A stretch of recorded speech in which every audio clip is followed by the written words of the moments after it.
इस वक्त देखिए, पाकिस्तान की जनता को जिंदगी जीने के लिए जंग लड़नी पड़ रही है। हर रोज पाकिस्तान के वजूद पर ही सवाल खड़े हो रहे हैं, ऐसे सवाल जिनके जवाब पाकिस्तान की बेबस जनता को बाखूबी पता है, लेकिन लाचारी और बेबसी की ऐसी तस्वीर देखने को मिल रही है जिसको जानते हुए भी कुछ कर नहीं सकते हम। सोचिए, ये हालात दुनिया के उस मुल्क की है जो कभी दुनिया पर राज करने की बात कहता था, जो कभी अपने पड़ोसी मुल्कों को एटम बम से बर्बाद कर देने की धमकी देता था। ये वो मुल्क है जिसने दुनिया को सबसे खूंखार आतंकी दिए। ये वो मुल्क है जिसने अपनी जनता के लिए रोजी रोटी नहीं, गोला बारूद इकट्ठा किए। शायद यही वजह है कि पाकिस्तान की जनता के पास आज आतंक के अंधकार से बाहर निकलने के लिए कोई लाइफलाइन नहीं बची है। पाकिस्तान के काले और अंधेरे भरे भविष्य पर रोशनी डालती ये रिपोर्ट देखिए।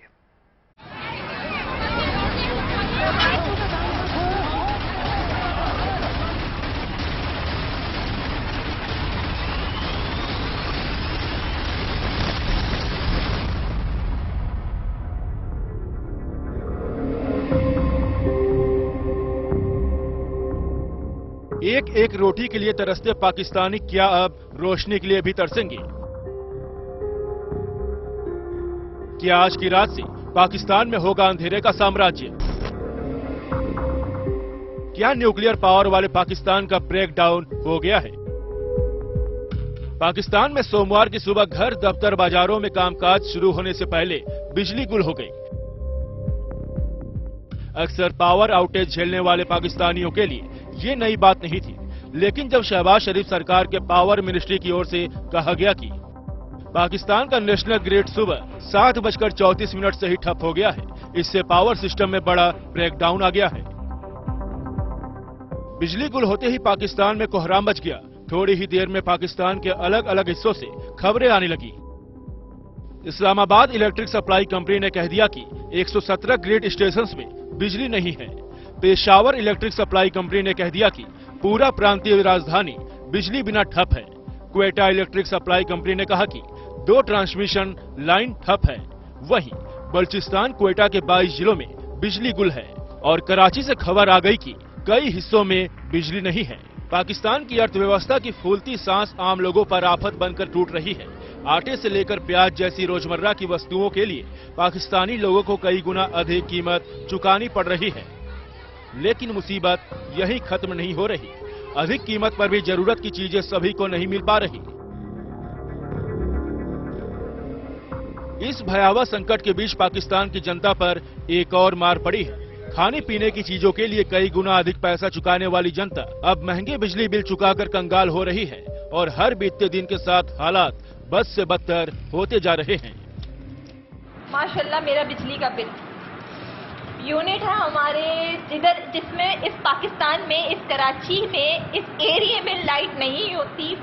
यूनिट है मेरे 556 यूनिट, जिसका बिल है 15,560 रुपए। बताओ कहाँ से पे करूं? रेंट पे करूं, ग्रॉसरी लेकर, या टैक्स पे करे तुम लोगों को कि तुम लोगों की जेबें भर जाएं। मेरे बच्चे को फीड्स पड़ते हैं जिसकी मेडिसिन तुम लोगों ने इन 4 महीनों में माशाल्लाह इतनी महंगी कर दी है कि वो भी पिलाना छोड़ दूं मैं। पाकिस्तान एक दिन अंधेरे में जाने वाला है। ये पाकिस्तानियों को पिछले साल अप्रैल में ही पता चल गया था, जब पाकिस्तान में घोर बिजली संकट छा गया था। हालांकि किसी तरह बिजली बहाल की गई थी। उसके बाद पाकिस्तानी सरकार से लेकर सेना तक बिजली बचाने में जुट गई थी। पाकिस्तान की जो जनता है, जो उनका अवाम है, वो दुखी है। इतने दुखी हैं अपनी मिलिट्री से और गवर्नमेंट से, और यहाँ तक वो बोलते हैं कि वो रिग्रेट करते हैं कि भारत का पार्टीशन क्यों हुआ 1947 में, हिंदुस्तान और पाकिस्तान।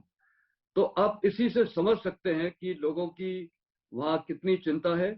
और ये गवर्नमेंट और ये उनकी सेना ने करप्शन नंबर 1 करके, और जब करप्शन होगा तो आर्थिक स्थिति खराब होगी, और फिर हर चीज में, ये जो पावर सप्लाई भी है, इसमें इतना चोरी होता होगा बीच में, जिनको वो पावर थेफ्ट्स बोलते हैं, इसीलिए हालात हो रहे हैं। और आज इतनी शर्म की बात है कि उसकी नेशनल असेंबली में भी पावर नहीं था कि नेशनल असेंबली को चलाने की।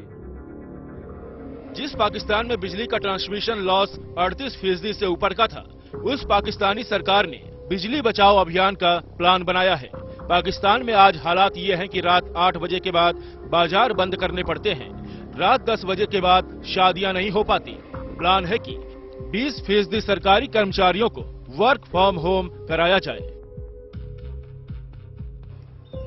लेकिन तमाम कोशिशों के बावजूद पाकिस्तान में बत्ती गुल हो ही गई। और ये हालात तब हैं जब 25% पाकिस्तानी आबादी ने बिजली देखी तक नहीं है। और इस हालत के लिए एविएशन डेवलपमेंट बैंक ने पहले ही central Asia regional economic corporation की रिपोर्ट में चेताया था कि पाकिस्तान में आबादी हर साल 2% बढ़ती जा रही है। पाकिस्तान के पास गैस है नहीं, पेट्रोलियम खरीदने के पैसे है नहीं, हाइड्रो पावर प्रोजेक्ट के पैसे नहीं है। Hydro power capacity, wind and solar energy और न्यूक्लियर एनर्जी कैपेसिटी बढ़ाने के लिए कम से कम $50 अरब चाहिए होंगे। ये पाकिस्तान वो देश है जिनकी फोकस हमेशा रहा है उल्टे सीधे कामों में, टेररिज्म में। और मतलब इतना खराब लगता है बोलने में कि छोटे छोटे बच्चों को सुसाइड बॉम्बर्स बनाते हैं। जहां बच्चा 12 साल का होता है, लड़का या लड़की, उसको सुसाइड बॉम्बिंग में डालते हैं। इस देश के सैनिक, इस देश की आर्म फोर्सेस को जो लीडरशिप है और पॉलिटिकल लीडरशिप को एक जो दिल होना चाहिए, जो एक इंसानियत होनी चाहिए, वो तक नहीं है। टेररिज्म, सुसाइड बॉम्बर्स, आईडीज, अपने पड़ोसी देश में, विश्व में टेररिज्म मचाना, तो कहाँ से इनकी डेवलपमेंट होगी? इन्होंने वो सांप पाला है और आज वही सांप इनको काट रहा है। पहले ही बर्बादी की राह पकड़ चुकी पाकिस्तानी अर्थव्यवस्था के फेफड़े में 2022 में आई बाढ़ ने ऐसा पानी भरा कि पूरे देश में तबाही मच गई। फिर बाढ़ के उतरते पानी ने पाकिस्तान को भीषण गरीबी और भूखमरी की ओर धकेल दिया। बाकी रही सही कसर वहां की सरकार की नीतियों ने पूरा कर दिया। हुक्मरानों के कर्ज लेने की आदत ने पाकिस्तान की इकोनॉमी को गर्त में पहुंचा दिया। आज पाकिस्तान $290 बिलियन के कर्ज के नीचे दबा हुआ है। आखिर करे तो क्या करे जिसमें रोजाना की सब्जी नहीं है। बच्चों को दूध पिलाना छोड़ दे, अंडे खिलाना छोड़ दे। 20 रुपए का एक अंडा। जिस पाकिस्तान के खजाने में $5 अरब से कम का फंड बचा हो, वो बिजली के लिए $50 अरब कहां से जुटा पाएगी। इसीलिए पाकिस्तान में शरीफों की हुकूमत ने बिजली से ही तौबा करने की शुरुआत कर डाली है। Bureau report, good news today. मुश्किल दौर से निकलने में किसी भी मुल्क के पास जो चीज सबसे महत्वपूर्ण होती है, वो होती है सरकारी खजाने में देश की धन दौलत। लेकिन पाकिस्तान ने सालों से अपने खजाने में 2 चीजें इकट्ठा की। पहली आतंकी और दूसरे आतंक के एटम बम।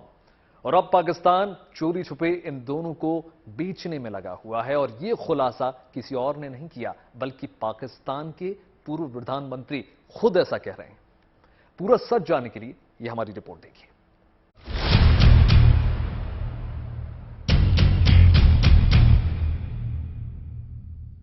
क्या बदहाल पाकिस्तान अब बेचेगा बम?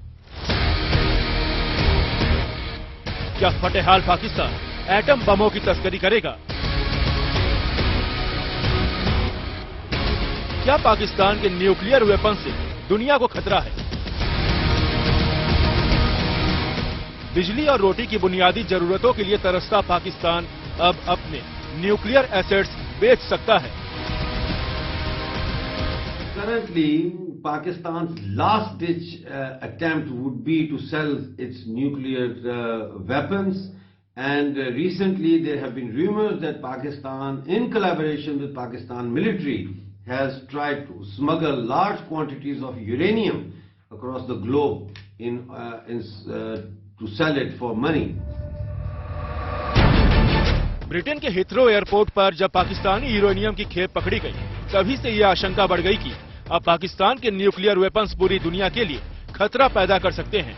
Now I think that the Pakistani nuclear assets are not safe with Pakistan, and international body should appoint immediately. It should appoint a watchdog that comes to Kahuta and to the Atomic Energy Commission in Pakistan and takes over the day-to-day running of the whole projects related to atomic energy and nuclear weapons. वैसे आने वाले दिनों में इस आतंकिस्तान में और क्या क्या होने वाला है, इसका ऐलान पाकिस्तान के पूर्व प्रधानमंत्री इमरान खान ने एक दिन पहले ही कर दिया था। डीजल पेट्रोल की कीमतों में, बिजली की कीमतों में मजीद इजाफा, और उसके अलावा जो भी हम समझते हैं कि जो बिजनेसेस, जो इंटरेस्ट रेट है वो स्क्वीज होती जाएंगी, बेरोजगारी बढ़ रही है, फैक्ट्रियां बंद हो रही हैं। सो इसलिए जिधर आज हम खड़े हैं, मैं अब आप सबके सामने कहना चाहता हूं कि सिर्फ एक तरीका है निकलने का, और बाकी चीजें आप कई कर सकते हैं, लेकिन सबसे पहले एक तरीका है, और उसमें आप सबकी इस मुल्क को मदद है, और वो है rule of law. Imran Khan को पूरा अंदाजा है कि जिस मुल्क में लुटेरी कौम के लिए अलग कानून और गरीबों के लिए अलग कानून चलता है, जिस मुल्क की सरकार आतंकियों से गठजोड़ पर चलती है, जिस मुल्क में इंसानी हुकूक और इंसाफ का वजूद नहीं है, वहाँ के प्रधानमंत्री पूरी दुनिया में कटोरा लेकर भीख भी मांगते हैं, बावजूद इसके उनके कटोरे में कोई भीख देने के लिए तैयार नहीं है। ये निजाम नहीं चल सकता अब आगे, कोई पैसे देने के लिए तैयार नहीं है। सैलाबों को बेचते रहे पैसे लेने के लिए, उससे पहले हम जी दहशतगर्दी की जंग लड़ रहे हैं, हमें पैसे दो। हम जी बुनियाद परस्ती के साथ खड़े हैं, हमें पैसे दो। बेकारियों की तरह हम पैसे मांगते रहे हैं, अपनी इज्जत खो बैठे हैं। इमरान खान की नजरों में शरीफों ने पाकिस्तान को लूट खसोट, भीख, दान, खैरात, जकात पर चलने वाला मुल्क बनाकर छोड़ दिया है। आज ये टाइम आया है, जो हिंदुस्तान के टीवी पे देखें, जो शहबाज शरीफ का मजाक उड़ रहा है कि शहबाज शरीफ उन्हें कह रहे हैं हम तो दोस्ती करना चाहते हैं। हालांकि दुनिया में कोई मुल्क अब पाकिस्तान में न तो कारोबार करना चाहता है और न ही निवेश का जोखिम लेना चाहता है। यहां तक कि जिस चीन के कंधे पर बैठकर पाकिस्तान अपनी मजहबी दुनिया को कायम करने का सपना देख रहा था, अब उस चीन ने भी पाकिस्तान को दो टुक मना कर दिया है। ऐसे में पाकिस्तान का भविष्य क्या होगा, ये कहना मुश्किल है। Bureau report, good news today. पड़ोसी मुल्क पाकिस्तान से जुड़े इस विशेष कार्यक्रम में फिलहाल इतना ही। देश और दुनिया की तमाम पॉजिटिव खबरों के लिए यूं ही जुड़े रहिए गुड न्यूज टुडे के साथ। मुझे दीजिए इजाजत, नमस्कार।